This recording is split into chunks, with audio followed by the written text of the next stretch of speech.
tal, amigas y amigos? Soy Gerardo Kleinburg y les doy la bienvenida a nuestra charla de los martes aquí en Hablemos de Ópera. Antes de empezar, agradecemos a las instituciones que de una u otra manera participan con nosotros en estas transmisiones: la Secretaría de Cultura Federal, el Instituto Nacional de Bellas Artes, el Auditorio Nacional de la Ciudad de México, Ópera Latinoamérica, el Teatro Julio Mario Santo Domingo, en Colombia, en Bogotá, la Ópera de Los Ángeles en California, el Canal 22 de México, el Conjunto Santander de Artes Escénicas de la Universidad de Guadalajara, el Fórum Cultural Guanajuato, el Instituto Sinaloense de Cultura, ProÓpera AC, el Festival de Santa Lucía en Nuevo León, la Secretaría de Cultura de Coahuila, el Instituto Municipal de Cultura y Educación de Torreón, el Instituto Sonorense de Cultura, el Festival Alfonso Ortiz Tirado, la Mahler Foundation y la Sociedad Mahler.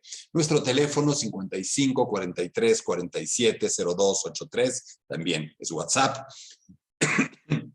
Perdón, nuestras redes sociales, esta a la que nos hacen favor de conectarse, Hablemos de Ópera en Facebook, también nuestra cuenta en Twitter, @gkleinburg, nuestra cuenta de Instagram, @hablemos_de_ópera, y también YouTube, Hablemos de Ópera. En un rato subiremos esta charla también a YouTube. Antes de arrancar, queremos anunciar nuestro siguiente curso en línea, que nos parece es de particular importancia, particularmente significativo en estos momentos en los que el mundo se enfrenta a una crisis extrema, a algo que va mucho más allá de la invasión de un país a otro, inmotivada, agresiva, como es la invasión de Ucrania por parte de Rusia, pero me refiero al problema que viven tantos artistas rusos en el mundo, más o menos cercanos por una u otra razón a su gobierno, a su presidente, etcétera. ¿Qué quiero decir con esto? ¿De qué va nuestro curso? Nuestro curso aborda, pero ahora sí, muy en forma, muy profundamente, un tema que hemos tocado de una u otra manera en este medio de Facebook, también en medios de comunicación, el de la ópera y el poder. Cómo la ópera, la música en general, las artes también, se han relacionado con los poderes, el poder político, religioso, económico, los poderes fácticos y reales de cada momento. Haremos un recorrido que, más que trazar la historia de la ópera o de la música, hablará propiamente de cómo ésta se vincula con las instituciones políticas, los políticos, las instituciones económicas a lo largo de sus distintas épocas, ahora sí, ilustrándolas, ejemplificándolas con numerosos fragmentos de óperas, particularmente de óperas en video, que nos cuentan ese cuento, esa historia de la relación con las monarquías despóticas europeas, con tiranos como Napoleón, como Stalin, como Hitler, con movimientos nacionalistas, con movimientos independentistas, y por supuesto que aterriza inevitablemente con lo que sucede hoy día ante la severa crisis, insisto, y la suerte de rusofobia, hay que matizarlo, que claramente se está manifestando en el mundo. Serán 3 sesiones únicamente, es un curso concentrado en 3 sesiones de 2 horas, el miércoles 6 de abril, el lunes 11 de abril y el miércoles 13 de abril, de las 7 a las 9 de la noche.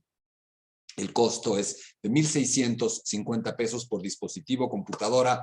Todos aquellos que estén en casa se pueden conectar a este dispositivo, y me parece que lo que puede quedar más allá de entender esta historia, más allá de entender de qué manera la ópera incide en el poder y el poder en la ópera, cómo se nutren, se casan, se divorcian, se coquetean, se chantajean unos a otros a lo largo de la historia. Más allá de eso, que además obtendremos, me parece que lo más importante es que nos dará información, bases, argumentos, fundamentos para que cada quien, para que tú tengas tu opinión personal de lo que hoy sucede en relación con los artistas rusos o los artistas estadounidenses, o la cercanía o lejanía que tienen, que deben tener, que pueden tener con el poder. Es una oportunidad, me parece, invaluable de hacernos de esta información, de esta cultura en estos momentos. Llámenos al 55 43 47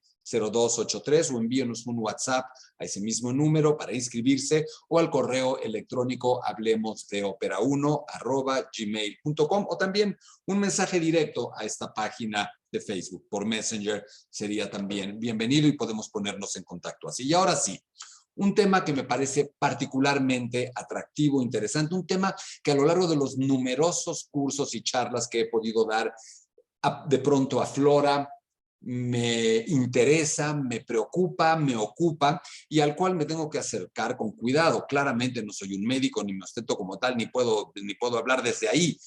Tengo alguna información que comparto con ustedes para tratar de hablar de cuando los síntomas se vuelven música.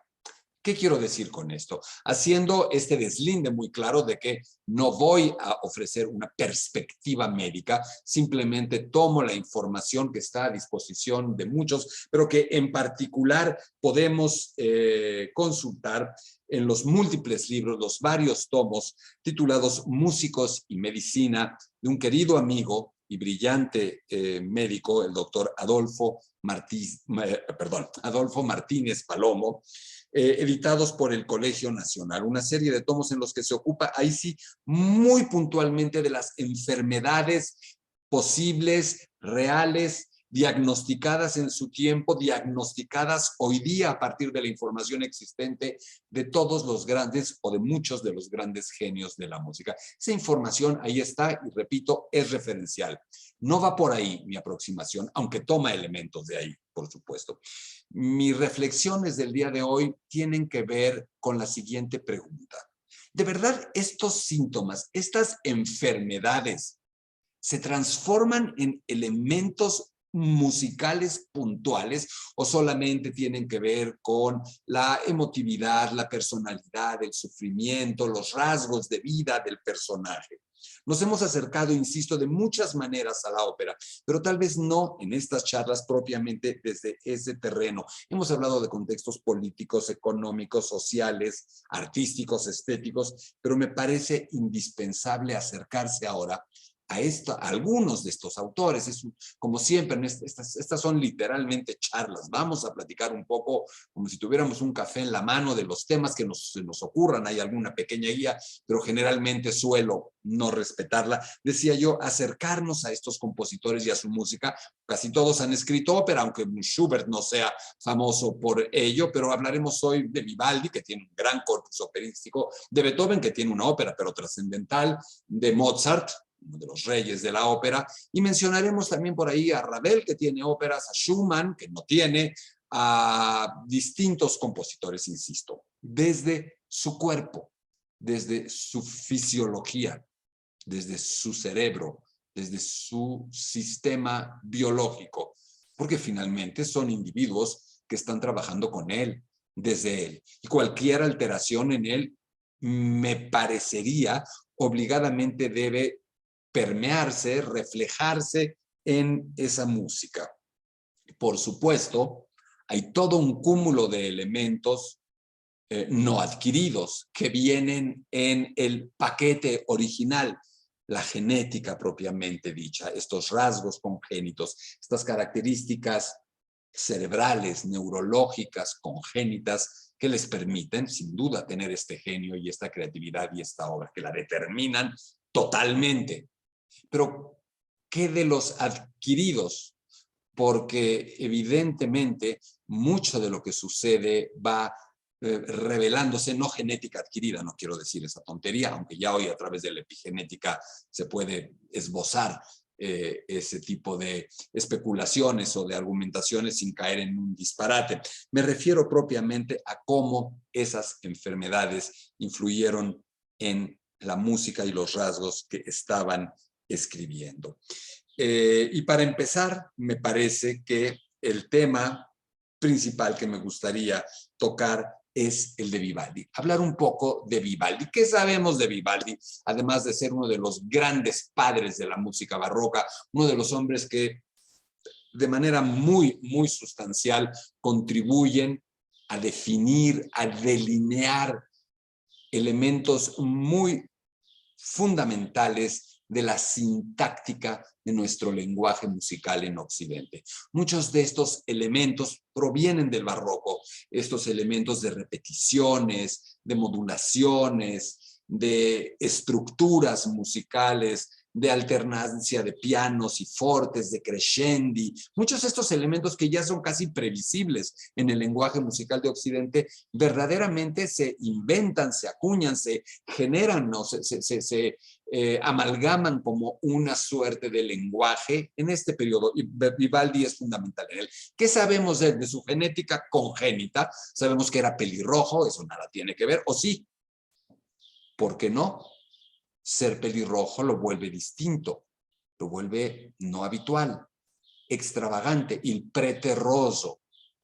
Podrá ser este elemento en su genética, que no es una enfermedad, por supuesto, algo que también contribuyó a desde pequeño hacerlo distinto, sentirse distinto, un tanto cuanto apartado de los demás. No soy el primero en especular sobre ello y me parece que hay ahí algún pequeño elemento en su genética de nacimiento, en su genética de concepción.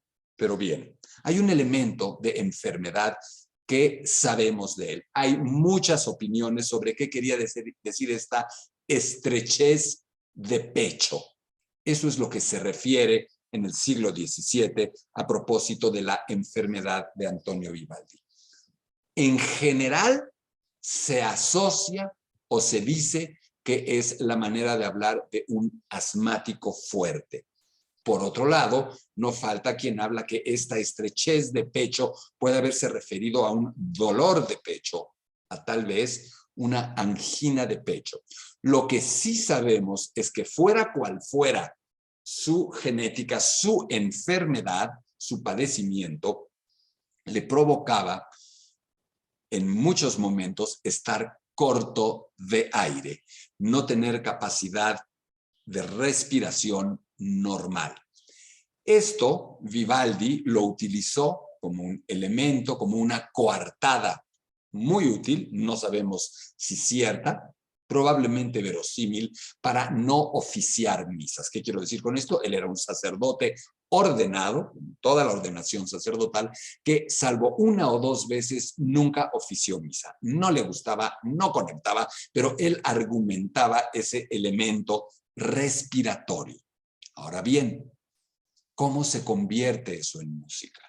Si Vivaldi hubiera sido un sacerdote en activo, oficiante, con un lugar en el clero veneciano de su tiempo, habría sido absolutamente imposible que se involucrara como terminó involucrándose con la ópera, no solo como compositor, sino también como uno de los primeros empresarios operísticos con algún éxito en la Italia de ese entonces. Por lo tanto, no es ninguna exageración decir que todas las óperas de Vivaldi en alguna medida son consecuencia de ese síntoma.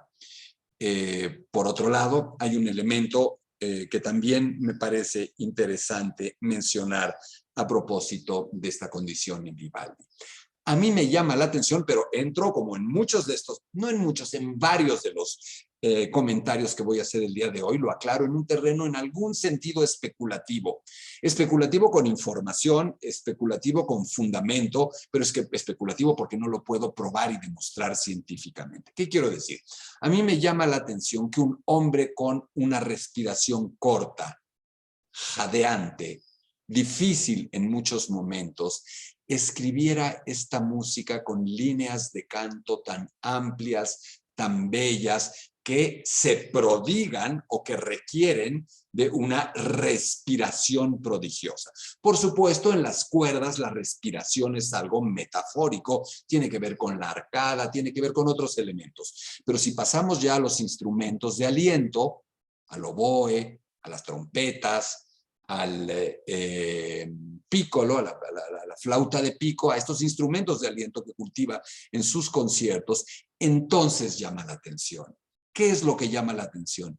Que un hombre con esta dificultad para respirar escribiera líneas de canto que necesitan de una respiración tan amplia. Y vamos un paso más allá. el otro instrumento de viento para el que Vivaldi compone, la voz humana. Y estas arias, muchas de ellas, no solo en las arias da capo, no solo con la parte virtuosística llena de coloratura, sino con muchos episodios lentos. Y arias no da capo también, que solamente son adagios, lamentosas, donde se requiere de la soprano, del castrado, una capacidad aeróbica, una capacidad respiratoria absolutamente increíble. En mi opinión, tómenla o déjenla, hay una sensación de que Vivaldi sublima esa incapacidad respiratoria en exigir, en ofrecer estas líneas melódicas que requieren justamente de aquello que él claramente no posee. Otro de los compositores en los que me gustaría detenerme hoy es en mi idolatrado Wolfgang Amadeus Mozart.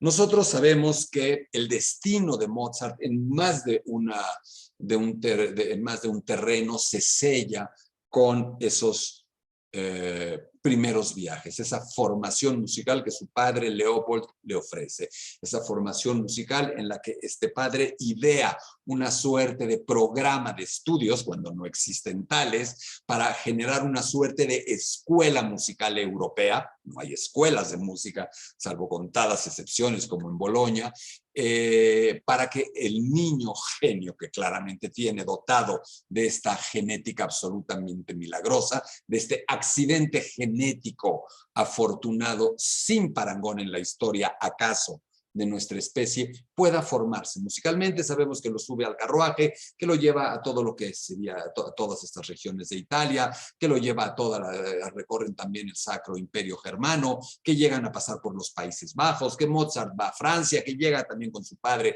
a lo que es Inglaterra, es decir, todos estos viajes que no dejan de tener condiciones ciertamente pues penosas para nuestros estándares de hoy día. Con un niño que es enfermizo. Es un niño que milagrosamente a los 7, 8 años sobrevive a la viruela, una de las tantísimas epidemias de viruela, le deja secuelas únicamente, hasta donde entendemos, en su piel, en estar picado de la cara por las cicatrices de las ronchas de la erupción de esta fiebre eruptiva. Pero sí sabemos que en varias ocasiones durante estos viajes Mozart tiene fuertes infecciones de garganta. Los estudiosos de la medicina, los estudiosos de la historia de la medicina y de la medicina de grandes personajes, nos dicen que es altamente probable que se haya infectado con Streptococcus pyogenes y que es muy probable, prácticamente un hecho, que tuviera fiebre reumática por las inflamaciones, por lo que se describe. Mozart avanza en su vida con total salud, no se refiere a ningún padecimiento. Nada en lo absoluto puede insinuar una muerte prematura a los 35 años. Nada, nada de ello pareciera dejarlo ver o sentir o presentir. Entonces, ¿qué sucede? Sabemos que hacia los últimos años de su vida, en particular 1790 y 1791, el último año de su vida, Mozart se descompone. Mozart tiene muy fuertes problemas de salud que lo llevan a ese cuadro catastrófico que lo hace colapsar en plena función de la flauta mágica hacia septiembre, octubre ya, un poquito más, octubre, noviembre de 1791. Mozart morirá hasta el 5 de diciembre de ese 1791. ¿Qué sucedió? Los especialistas, los que sí saben del tema, nos dicen que lo que muy probablemente sucedió es que por razones que pueden ser varias, la más probable es por la propia fiebre reumática o por algún otro tipo de enfermedad, incluso no descartan algo autoinmune, Mozart tuviera un serio colapso renal que desembocó en una fortísima insuficiencia renal y todo lo que ello puede conllevar. Aunque hay también referencias de que Mozart se inflama fuertemente en ese periodo. Hay quien dice que ha tenido un rebrote de la fiebre reumática, no lo sabemos, pero sí sabemos que su presión arterial está altísima, que sus riñones no funcionan y que empieza a tener algo que muy probablemente se asemeje a algo que me dicen se llama encefalopatía urémica, una suerte de intoxicación con los propios metabolitos que no puede ya eliminar. ¿Y esto qué tiene que ver con su música? Aquí sí podemos hacer asociaciones muy claras. Es evidente que la música de Mozart se oscurece, que la música de Mozart se dramatiza en ese último periodo de su vida. Hay toda una serie de explicaciones, la evolución increíble de este genio absoluto, elementos prerrománticos que ya afloran en él, el Sturm und Drang, esta corriente de justamente alemana prerromántica, la tormenta y el arrastre, elementos del patetismo de Schubert, elementos de la gravedad, la solemnidad masónica, pero claramente estos síntomas de oscurecimiento en su estado de ánimo, de paranoia, de delirio, de persecución, de elementos que lo hacen no conectar con la realidad, como comentaba, de otro temperamento absolutamente demostrable en su vida cotidiana, permean su música. ¿Cómo? El modo menor, las tonalidades menores, se empiezan a ser mucho más frecuentes. En mi opinión, ese es un síntoma mozartiano, físico, que está deviniendo rasgo musical. Empieza a haber osadías armónicas un poco mayores, empieza a haber disonancias que no se hacían presentes anteriormente, empieza a haber una serie de elementos musicales de mayor hondura, tiempos más lentos, orquestación más masiva, registros más graves dentro de la orquesta que, en mi opinión, son una muestra inequívoca de que sus síntomas se están convirtiendo en música. ¿En qué obras? Bueno, el Requiem por encima de todo, el concierto para clarinete, hermosa obra ulterior de Mozart, el concierto 27 para piano y orquesta, el último en si bemol mayor, el Ave Verum Corpus, esta extraña, breve, dolorosísima, oscura obra musical religiosa, la música para un funeral masónico. Incluso hay elementos en la Clemencia di Tito, en la flauta mágica, elementos en el área de la Reina de la Noche, acordes disonantes que la acompañan, que más allá de esa caracterización del personaje, algo tienen que ver con este estado fisiológico y por supuesto este delirio con el que inventa una historia a propósito del Requiem, que es el emisario de la muerte que le está comisionando su Requiem, que es su propio Requiem que está escribiendo y muchas otras cosas. La idea de que lo han envenenado como Schubert, sifilítico también al final de su vida, igual que Mozart empieza a pensar que lo han envenenado y todas las teorías que si lo pudieron haber envenenado con agua tofana, que si fue Salieri, que si la verdad no es cierto, que si tuvo púrpura como enfermedad, que no, que más bien fue triquinosis porque no cocinó mal unas costillas de puerco porque estaba solo mientras Constanza, su esposa, inexplicablemente estaba una vez más tomando baños termales para sus varices en Baden-Baden, mil opciones, que si se había autoenvenenado él con mercurio o lo habían envenenado con mercurio para tratar de curarle una supuesta sífilis que sabemos no existió. Todo esto es parte de esta etapa final y son elementos de esta enfermedad que lo lleva a la tumba. La certeza de que se está muriendo es otro de los síntomas. Él se da cuenta de que eso no va bien y de que muy probablemente no la libre. Y hay todo este delirio de componer tan rápido como pueda, de llamar a sus amigos, músicos, masones y no masones, para tratar de terminar el Requiem, dándole instrucciones en esta obra cada vez más sombrías, más complejas, más densas. Son estos síntomas, insisto, que se están transformando claramente en música. Los podemos escuchar. Eso es lo que explica su grandeza. Obvio no. Esa es la única explicación. No hay explicaciones artísticas de otra índole. Obviamente sí.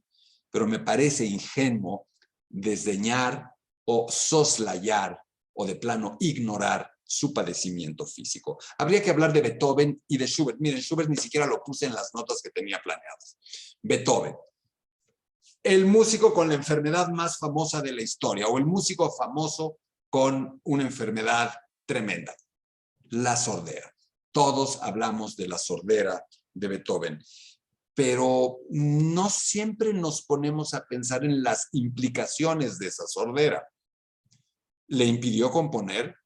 Claramente no. Beethoven empieza a tener problemas de sordera en 1798, 99, 1802, 3, se está quedando sordo, el testamento de Heiligenstadt, 1805, 7, la audición ya es deplorable, 1810, 12, 14, no oye nada y muere hasta 1827. Bueno, hasta a los 57 años. Claramente no le impidió componer, eso lo he hablado en muchas otras ocasiones, Beethoven, como no le habría impedido componer a Bach o no le habría impedido componer a Mozart, son mentes musicales de una potencia enorme. Y de hecho un músico sólido, sordo, puede componer. Se puede imaginar la música de la misma manera en que nos podemos imaginar colores, tiene fundamentos teóricos, se puede. No es eso lo más impresionante, aunque sea milagroso lo que hizo. ¿Qué es entonces lo que podría ser interesante de esta enfermedad? Primero, ¿qué tuvo? No lo sabemos a ciencia cierta. Primero se habla de una enfermedad infecciosa, 1797, que seguramente le pudo haber dado meningitis y que fue una secuela. Dicen los que saben que no, porque fue muy gradual. Más se inclinan a pensar que pudo haber sido una enfermedad autoinmune. Ahora bien, lo que sí sabemos es que empieza con tinnitus, esta suerte de sonido endemoniado, repetitivo, obstinado, que puede volver loca a la gente. Muchas veces transitoria. Conozco gente que ha referido, que me ha comentado las sensaciones y no son deseables. Es casi dolorosamente exasperante. Justamente hay una coincidencia. Beethoven empieza a volverse más repetitivo, a usar muchos más ostinati, estos elementos obstinados de repeticiones de patrones rítmicos, de repeticiones de acordes, justamente asociadas con este momento en el que el tinnitus empieza. ¿Coincidencia? Va. Comprémosla, coincidencia, pero si les digo 3 o 4 más, la seguiremos comprando como coincidencia.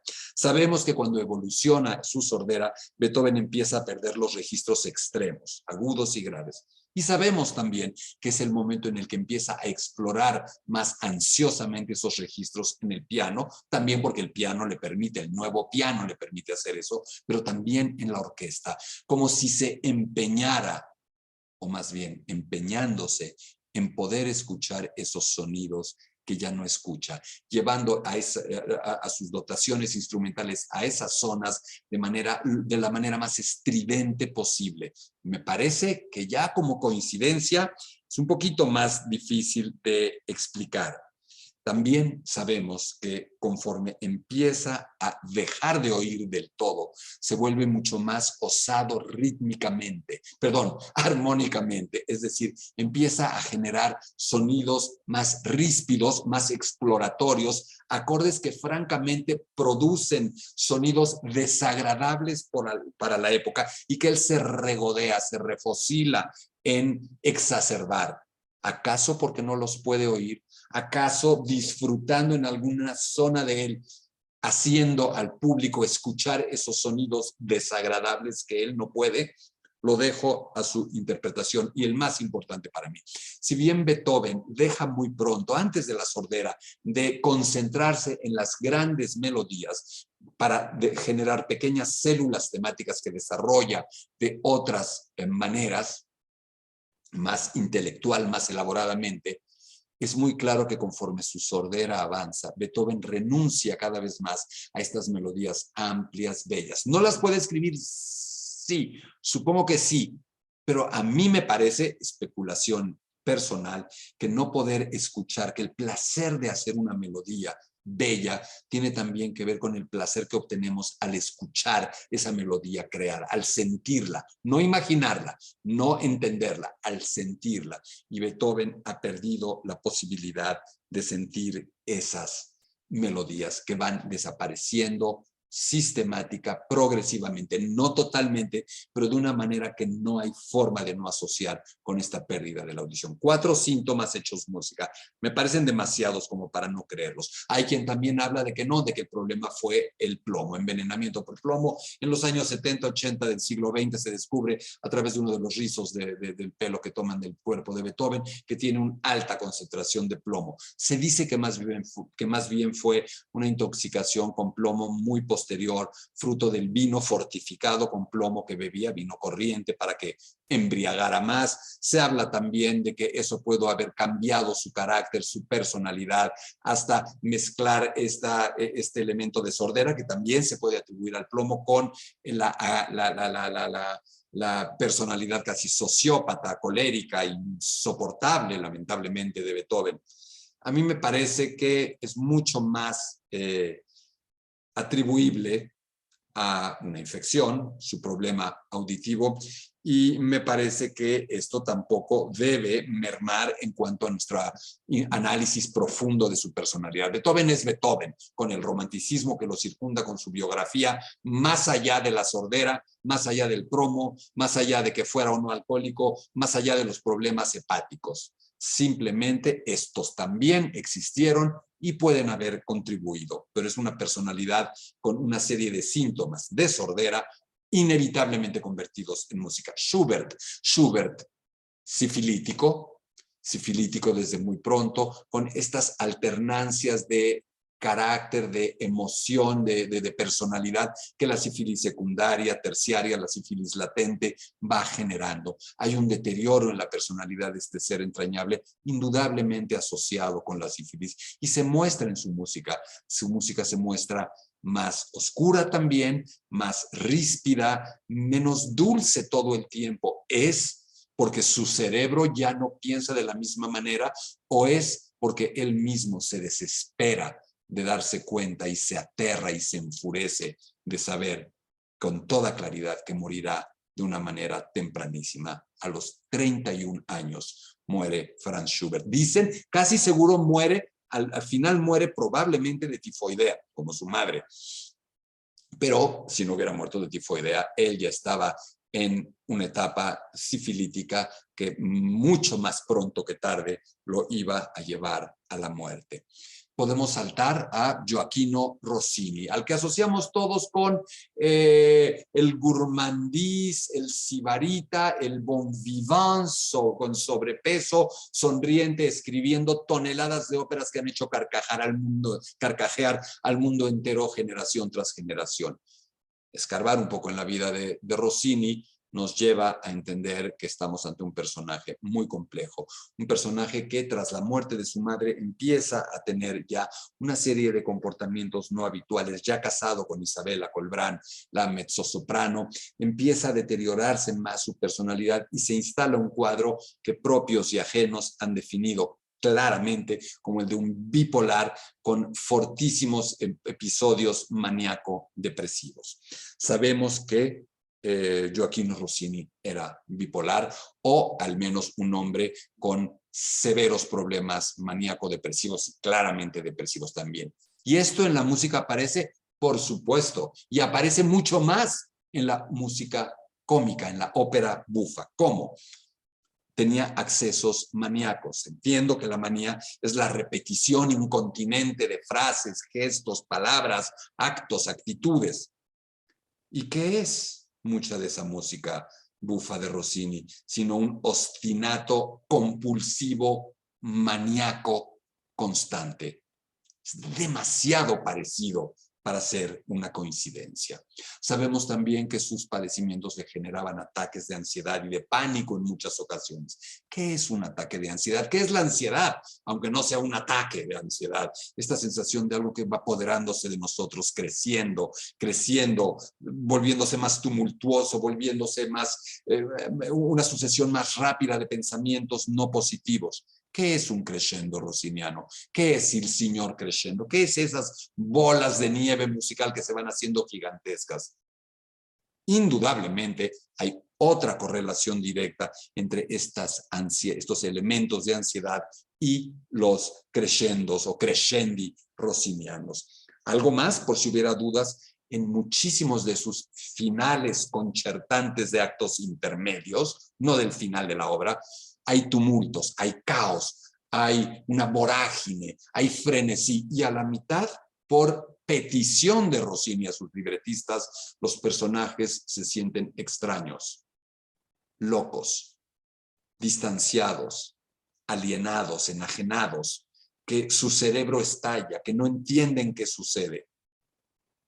Más claro, más evidente, más literal, imposible. Los tics. Podría haber habido también tics en Rossini. Hay de pronto en su música, en muchos de estos concertantes, la italiana en Argel, estos elementos como de tic, como de espasmos musicales que también pueden asociarse con algunas de sus padecimientos. Hay otros momentos de incoherencias, de onomatopeyas, de no decir nada. Rossini termina en varios momentos de su vida prácticamente en un estado de locura, consumido, incapacitado, casi clínicamente loco. Luego rebota, se recupera de una manera increíble. Ya casado con Olympe Pélissier, su segunda mujer, francesa, parece recuperarse milagrosamente, aunque se agravan sus otros problemas terribles urinarios. Rossini no puede orinar y tiene que introducirse cánulas que él mismo colecciona y pone casi como adornos en su casa para poderse hacer orinar. Finalmente va a morir de cáncer de recto. No la pasa bien. ¿Y qué decir de este silencio? Este rasgo musical. El silencio no es un rasgo musical, no es un recurso, no es un elemento musical. Bueno, Rossini hizo un silencio de 30 años operístico.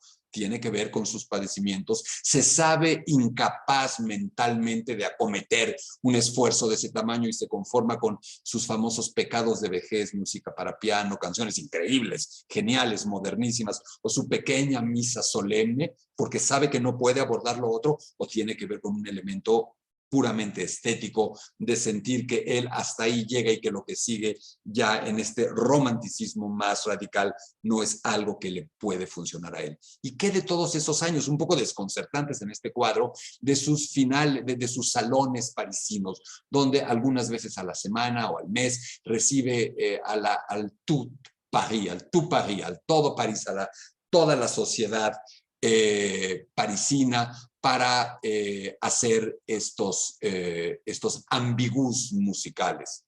Son pequeños rebotes entre la depresión y la excitación propias de su enfermedad. Difícil saberlo, pero difícil negar de nuevo que hay una relación muy marcada. Hay muchos otros casos que podríamos hablar. Para otra ocasión podremos hacer una entrega. Podríamos hablar de Donizetti y la sífilis, de Ravel y la enfermedad de Pic, una enfermedad neurológica terrible que en el final de su vida lo debilita, atrofia su habla, su coordinación motora, sus facultades mentales propiamente.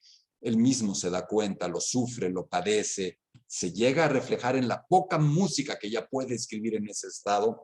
En fin, hay muchísimos compositores más. Podríamos hablar de Schumann, al cual siempre asociamos como un compositor que se avienta al ring, termina en una institución psiquiátrica completamente loco porque tiene sífilis terciaria. Sin embargo, no aparecen los datos de la autopsia y hay un elemento desconcertante. Clara Schumann, su mujer, lo sobrevive muchísimos años, han tenido hijos, claramente han tenido una vida sexual como pareja de varios, de mucho tiempo, y no tiene un solo síntoma ni muere de eso. Eso no sería muy consistente, aunque ella podría haber sido resistente a la sífilis. Después se encuentran los análisis, muchos años después, de los reportes de la autopsia, y sabemos que Schumann no murió de sífilis. Claramente tenía algún otro desorden psiquiátrico, muy probablemente, es prácticamente seguro, esquizofrénico, pero también podríamos empezar a escarbar y a escarbar en relación con la música de estos compositores y sus padecimientos. Hasta aquí este breve recuento que me parece lo que nos deja, lo que nos da a entender es que los compositores, sus obras, son también su cuerpo, son su organismo, son su biología y son sus enfermedades, como lo son en todos nosotros, nuestros comportamientos, nuestros actos, nuestros trabajos, aunque no alcancemos la genialidad de estos individuos. Y ya que estamos tratando de acercarnos con este tema a la música desde otro ángulo, aprovechamos para hacerles una invitación para que se inscriban a nuestro próximo curso, La Ópera y el Poder, que arranca el miércoles 6 de abril y que se extiende al lunes 11 y miércoles 13 de abril. 3 sesiones, 2 horas de 7 a 9 de la noche. El horario ya no es una limitante. Tenemos la versión grabada o tendremos la versión grabada el día y a la hora que la necesiten. El costo es de 1,650 pesos por dispositivo. Si están en casa con la familia, pueden todos seguir este curso en el que revisaremos, viajaremos a través de la historia de la ópera y también de la música de concierto para entender, para contarla desde su relación con los poderes, con los gobernantes, con los gobiernos, con la guerra, con la censura, con el poder económico, con el poder religioso, de qué manera se dan, se quitan, se nutren, se coquetean, se pelean, influyen uno en otro. Es absolutamente fascinante y por supuesto empezaremos con el origen de la ópera y desembocaremos con el presente. Sí, no hay oportunismo alguno. Es necesario en este momento entender qué sucede en términos culturales y artísticos también. Por supuesto, la crisis humanitaria es una catástrofe y los crímenes de guerra son atroces y ahí están. Y hay que denunciarlos y condolerse de ellos y con ellos por ese sufrimiento. Pero hay que también poder entender en términos culturales qué ha sucedido en la historia de la ópera, la música y las guerras, los poderes. ¿Qué pasaba en el nazismo, en el estalinismo, en la Guerra Fría, en el despotismo ilustrado, en el periodo napoleónico? ¿De qué nos sirve eso? De poder entender que lo que hoy sucede, por ejemplo, con los artistas rusos, con Valery Gergiev, con Anna Netrebko, con Valentina Lisitsa, con muchos otros personajes del mundo de la ópera y de la música de concierto hoy día, se tiene que entender, se tiene que analizar con información. Y eso es lo que les ofrecemos en este curso, esa información para que ustedes normen su criterio y decidan si están a favor o en contra de que canten o participen los artistas rusos, si se deben pronunciar o no pronunciar. El curso no buscará llevarlos a una decisión o a un criterio, sino darles las herramientas para que ustedes tomen ese criterio. 3 sesiones, 1,650 pesos, miércoles 6, lunes 11, miércoles 13 de abril. Llámenos o escríbanos al 55 43 47 02 83 o bien envíenos un correo electrónico a hablemosdeopera1@gmail.com o un mensaje de Messenger a nuestra página de Facebook, esta a la que nos hacen favor de conectarse. Gracias por haberlo hecho, gracias por habernos seguido y nos vemos en nuestro próximo Hablemos de Ópera. Hasta entonces, gracias.